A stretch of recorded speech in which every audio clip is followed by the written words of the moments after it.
Hey y'all, we got a lot going on with the truck bed for the 86 Chevrolet C10 Custom, known as Hutch. Got some rot up in the front, so we've got out the plasma cutter, cut out some of it, taking a look at where the damage is, how much needs to be replaced. I've got a panel to patch the floor with, and one of the bed supports has got a little problem, so we're going to fabricate up a little something for that and get that fixed up before we start welding the floor back over. So here you can see all the rot looking down through the bed floor into the bed support. It should have a piece of pipe sticking up like this where the bed bolt goes, but that had all rotted out and the bed bolt was laying down underneath that. So I've got some flat metal we're going to weld down across the bottom of this. And then another piece we're going to weld on both sides and weld this up, kind of rebox it in, reinforce it, and then drill a hole for the bed bolt, stick a piece of pipe up through that, cut it off, and then we'll begin laying floor patch panel down.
Hey y'all, would you mind doing me a quick favor and just go ahead and like the video and click on the subscribe button too.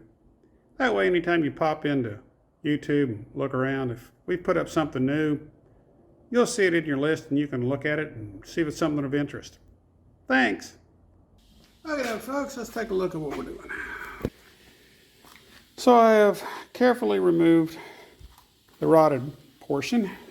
I've tried to save this lip out here. It's in pretty bad shape, but I need this at least for this front panel to bolt to. So I'm trying to save some of that.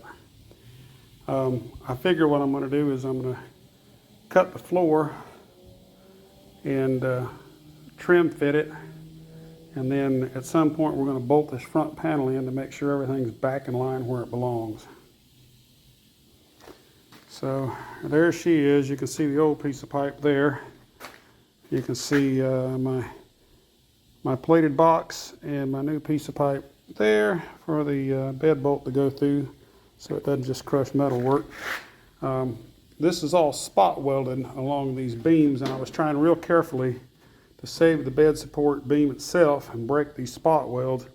This end they weren't breaking. I was cutting the panels ever so often. You can see a little bits of it left here. I'm going to clean up with a grinder in a minute. The back side, by just prying once I got the front loose, the spot welds pulled out because this bed support's probably in best shape of the two. So there's my new piece of bed panel. We'll start cutting that to fit, and then we'll stitch weld it in there.